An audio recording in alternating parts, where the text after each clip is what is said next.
So hello, what's up mga kagwaps? Isang maganda at mapagpalang araw para sa ating lahat. So today's video natin ngayon mga tropa is hali kayo, tingnan natin mga tropa kasi nakapaghanda na tayo ng mga breeders natin at the same time mga tropa, yung champion natin na si Pakito ay nangitlog na rin ang kanyang kapare. So kung gusto nyo mapanood yan mga kagwaps, hali na kayo, panuurin nyo na ito at baka panuurin pa ng iba. Let's get it on!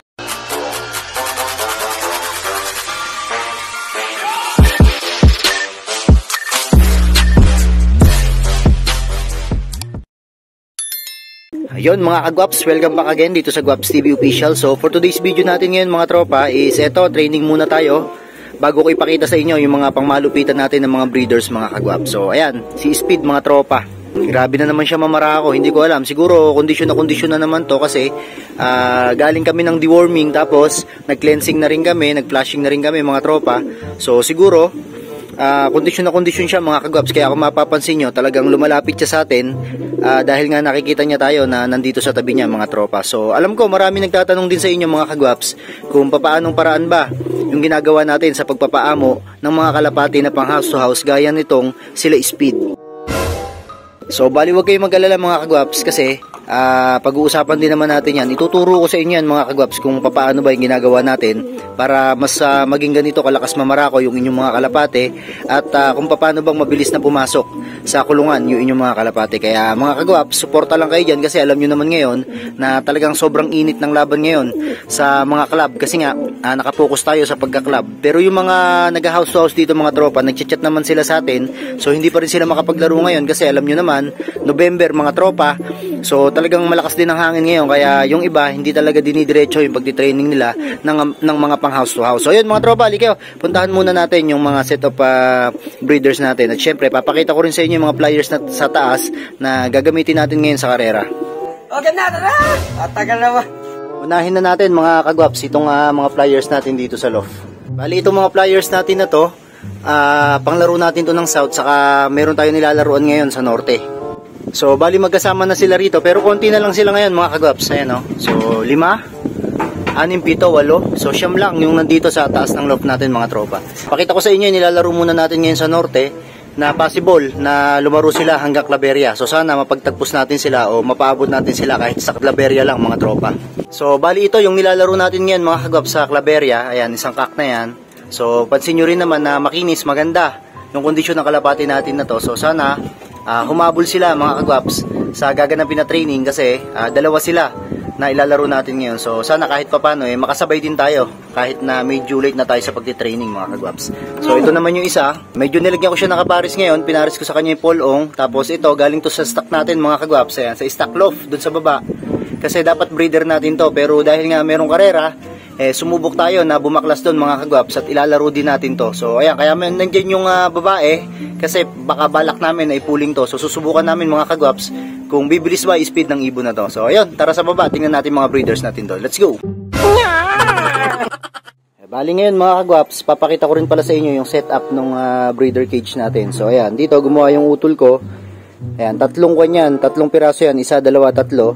Tapos yun, pang-apat, tapos ito 5, 6, 7. So 7 pirasong cage to mga kagwaps. Ganyan yung setup namin ngayon ng breederan namin. Tapos meron kami rito, nandito yung kulungan ni Pakito na special na nag-iisa siya mga kagwaps. Pero maglalagay din kami ng 2 pares dito kasi naglagay na kami ng itlugan, and then itlugan mga kagwaps. So ayan, mamaya papakita ko sa inyo si Pakito para nang sa gayon makita nyo rin kung ano ba yung magandang update sa kanya at kung ano ba yung magandang sorpresa din para sa inyo mga kagwaps. First pair natin, ito. So okay na lang mag-comment sa baba kung ano sa tingin nyo yung mas magandang pairing kasi lahat naman to sa tingin ko sa pagpili natin dito sa mga breeders natin, mga tropa, mga kagwaps, kahit papano naman meron namang ibubuga to sa karera. So ayan, tatay ng kwanto, tatay ng overall champion natin, si Pakito. Yan yung the original Pakito. Tapos ito naman, walang singsing mga tropa, mukhang native. Grabe walang singsing. Tapos liit ng ilong. Tapos kulay ko siya, dirty blue bar.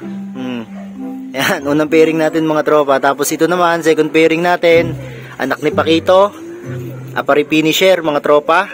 Tapos ito naman, ayan, mga stocks lang natin dito yan. Susubukan natin bloodlinean. So tingnan natin kung anong mangyayari sa kanila. And then ito, third natin. Siguro to, kilala nyo na parehas kasi ito po yung 515 line. Ibon nila po Anton Aquino, Emilop na nag-overall champion. And then yung ating sablon, mga tropa. So tapos na tong isang herela na to. Dito naman tayo ngayon. So yan, ito na. Sinalang na natin yung Ilagan Lap Champion, mga tropa, Terminator from Sir Henry de la Paz. And then itong ating OBPC first overall champion, mga tropa. Ayan. So parehas may paningit to. Tingnan natin kung magpo-produce ba to ng maganda, mga tropa. Tapos dito naman, ayan, yung ating sitahi, ayan, sitahi line. And then ito naman, stock lang din natin to, galing din sa isang malupit na tropang panshare. So tingnan natin kung bibirayan, mga tropa. So ayoko muna sabihin mga bloodline ng mga bagong gamit natin. So ayan, kulay black check, mga tropa. Susubukan lang din natin, di ko alam, siguro bloodline ito baka stitch, mga tropa. Ayan, pero saka ko na sasabihin, mga tropa. And then ito yung kay Toy Mercado natin na pairing, mga tropa, mga kagwaps. Ayan, magkapares yung dalawa na yan. So pasensya na kayo dito sa divider nila kasi steel matting yung ginamit namin, at yung mga ganito kasi namin na divider, di namin alam kung saan napunta, mga tropa. Tapos ito, last pair natin, itong ating Luis Chu, nakakross ng direre. So ito, gagamitin din natin to kasi malakas na kakto, hindi lang namin talaga nagagamit, pero isa to sa mga gusto ko laging tinitingnan dun sa loft ko, mga tropa. Tapos ito, meron naman tayo dito, ayan, line din to ni Boss Anthony Aquino, si Boss B. So tingnan natin, mga tropa, saka na natin tatanungin yung mga nito, mga history ng ibon na yan kapag meron na tayong naipanalo na bloodline niya. Pero ngayon, mga tropa, ito yung mga sets of breeders natin dito na isasalang natin, and then mapupunta sa mga kalapatids natin, mga tropa, yung ibang young birds. Kaya sabi ko nga sa inyo, first clutch lang muna yung gagamitin natin, and then after nun, mga tropa, mapupunta na po lahat sa inyo. So yun, mga tropa, tara, puntahan na natin si Paquito. Let's go! Siyempre, dahil special tong kalapati natin na to, kailangan meron siyang padlock, mga tropa. Kaya tanggalin natin yung lock. Let's go! Tingnan natin ngayon, mga tropa. So ito, mga kagwaps, yung hen na kapatid mismo ni Paquito. Ayan o. So sinasabi ko nga sa inyo na inbreeding yung mangyayari dito sa atin. Bali kapatid niya, yung kaparis niya. Kaya yung dugo na makukuha nila, mga tropa, isang dugo na lang. So yun, tingnan natin kung mag-i-stack tayo noon. At syempre, magbibigay din tayo sa mga kalapatids natin dyan, ng mga anak nitong champion natin, para maipakalat natin yung mga bloodline at dugo nitong kalapati natin na matibay sa smash race. So bali, ito na si Paquito, mga kagwaps. Ayan o. So mukhang umaamo din siya dito sa loft dito sa baba. Pero tingnan natin kung ilan na itlog. Kasi hindi ko pa na-check to Ilan na ba itlog mo?